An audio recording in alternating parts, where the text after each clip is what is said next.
Welcome back to the vlog, guys. Today is another day of catching you up on things that have been done. Don't worry, they're little things, but still need you to know nonetheless. The first thing I'm going to tell you about is the sway bar in the front has been taken out. I took that out because the modified knuckle and lower control arm we did had its max point, and that max point was actually hitting the sway bar. Because this is such an insanely heavy motor anyways, I don't see that as much help. Plus the rigidity will be up a bit because of the cage in the car. So that being said, we did get a bit more angle out of it because now the max point is on that outer tie rod hitting the lower control arm. I will make a small bump stop there, but we are getting a lot more angle out of the car, so that'll be nice. Not that I needed it anymore. I was very comfortable after the modification of the knuckle and the lower control arm. But the more the merrier. It can make me look better because I'll catch more mistakes and be able to correct them. But that is awesome angle for an FRS especially. I've said this before in another vlog, but the engine bay of these are so wide because the original boxer motor is so wide that it takes a lot to get a lot of angle out of these. Even the Wisefab kits aren't throwing the kind of angle that you're going to see on the S chassis, the S13s, 14s, 15s. Even in the FD cars, if you look at Ryan Turk or Ken Gucci, those cars are not getting as much angle as, like I said, the S chassis or even the Mustangs.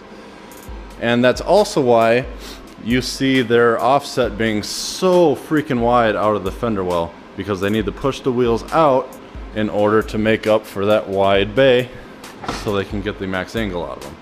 So that's one thing I wanted to update you on. Let me just get the car lowered so we can go through a couple of the other things.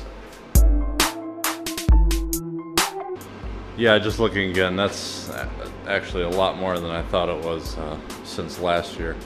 Like I said, it was amazing last year, but we're gonna have a lot more fun having this much, so why not? That's awesome. Okay, two of the other things that I did last time I was here, not a huge deal, but I did mount the oil catch can over on this side because I'm gonna be running it off this valve cover. They are connected, so it'll run right from this spout over here, pretty close. It's far enough away from the turbo and hot components that I'm not too worried about it. And then I will either run the outlet to the piece on the J-pipe kit before the turbo, so it has a little suction to suck all the extra out of the valve cover, or I might vent it to atmosphere. It depends on how it's working for me. The other thing that was done is I mounted the boost controller down here. It is out of the way, but this is a dual stage boost controller, so I'll have a high setting and a low boost setting. But I figured that was a very good spot to mount that. Again, away from the heated components, should be just fine there. Once again, we did take the motor out of the car in order to make the transmission tunnel a little bit wider than even it was before. That way we don't have a bunch of rattling, and it's better safe than sorry on that aspect. So that was done. Now there's plenty of room for that. So if you jump in here, and you'll see it sag now because I mentioned the sway bar was out. It was actually resting all of its weight on there, which probably wasn't too good for that, but it is what it is. So if we come in, we lift up the trans, you can see it fits up real nice. So since we're on that subject, Evan did start cutting up the pieces of metal to make the trans mount. So this weekend that should be all set, so the trans will be in, the motor will sit in its final spot finally. It shouldn't be coming back out from where it's sitting now, and then I can have someone start making the custom drive shaft that they'll just make out of this old FRS one, and we'll have them install the yoke from a 350Z onto it and then have it balanced. So keep it simple, cheap, but effective. So with those things out of the way, I've got a little bit of bad news, and it's not the end of the world, but it is going to change quite a bit of what I'm doing here. So what we found out is, because I am a tall guy, I'm about 6'6", so sitting in the car with a helmet, I sit pretty darn close to the ceiling or the roof of the car, even without the liner. Without the liner it is better, but not enough to fix what I'm about to tell you about. So as you can see here, Evan has finished on this beautiful rear half of the cage, which looks badass, and we're going to be painting this today. That is because this is all we are doing for this year. Now hear me out.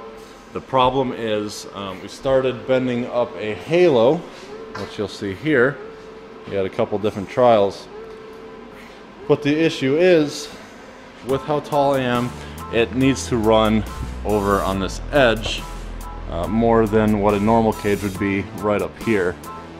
And so because of that, that's why we had to do kind of a custom cage, because I know I'm a lot taller than most drivers. I can't just buy a pre-bent cage and weld it in like a lot of other people can. That would be nice, but I don't have that option. So we took a shot at it. It's just not going to work out. As far as bending a normal traditional cage to come one bar down here, that was just too complicated for the bender we have, and this is the first cage that they were doing. Now granted, this one looks amazing, the welds are amazing, and I'm super happy with what they did here. Evan and Colton are very smart guys, but as far as the ability to make this as close as I need it to be, it's just not going to work out. So what I'll have to do is next year, I don't have time, if I want to get the car done, to drive this year. Next year I will find a shop that is good at getting it real close to this, close enough to even weld it to the body. I mean, that's the kind of precision I need here. No big deal. I'm totally willing to pay for that. That's fine. And like I said, the half cage is done, and it should live up to their specifications, because like I said, the welds look great and it's very solid. It's well built. So we'll have to add that in a year. No huge deal. But in the meantime, and really the whole gist of this video is going to be painting up this cage. So taping it off, painting it up. It is going to be white like the rest of the interior here. And I will be cleaning up a bunch of this wiring to make it a little bit more pretty, but it is supposed to be a raw race car, so that is what it is. Let's get on with taping this thing off.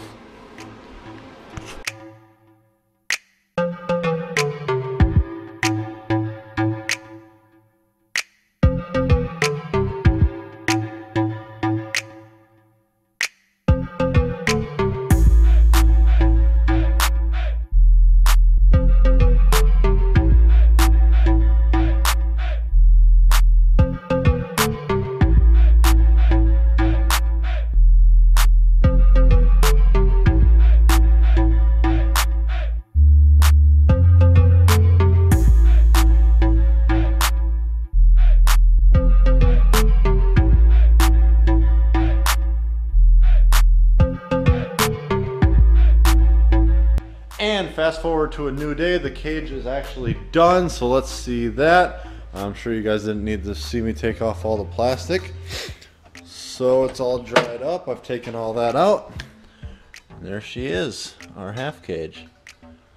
Not too shabby for some rattle can. It's not perfect, but it's gonna be this way. It's done. It's finally done. So, my favorite part, just looking through that rear window. I mean, it needs to be cleaned, obviously. It's been sitting here for God knows how long, but looking through there, it looks so good. Thank you very much, Evan, for the work, as well as Colton. Looking awesome.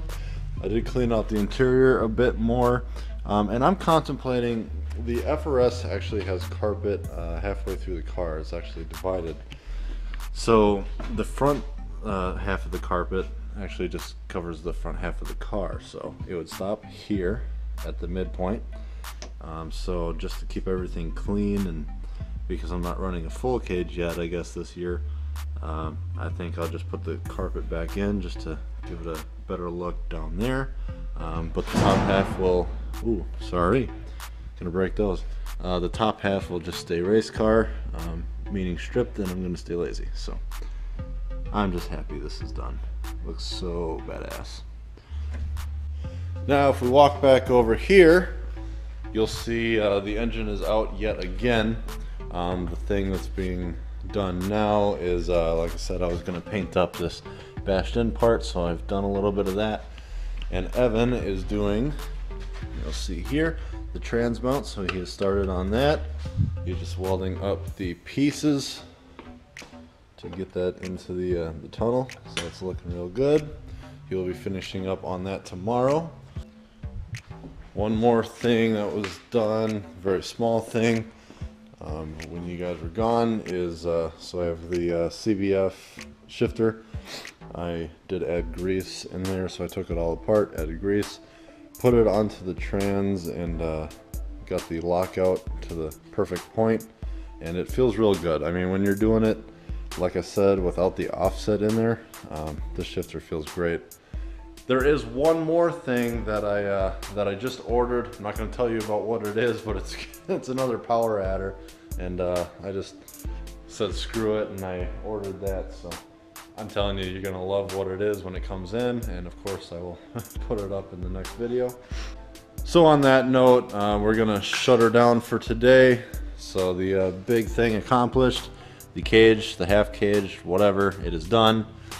And motor's out one more time. It really should, I know I said this last time, but this should be the last time the motor comes out, because you'll have the trans mount in, motor mounts will be on, and it'll sit in there nicely. We also checked the hood clearance a couple more times, and things are looking great that way, so we should have no issues. So you've heard it a million times. Thank you very much for watching. Please make sure you like and subscribe. We're almost over, well, by the time this is uploaded, I'm probably over 100 subscribers, which isn't that many, but you got to start somewhere, and that's the first digit increase. So you go from 1 to 10 to 100 to 1,000 and so on. So that's the next level up, and we've gotten there. So see you guys in the next one. Thank you very much. Bye-bye.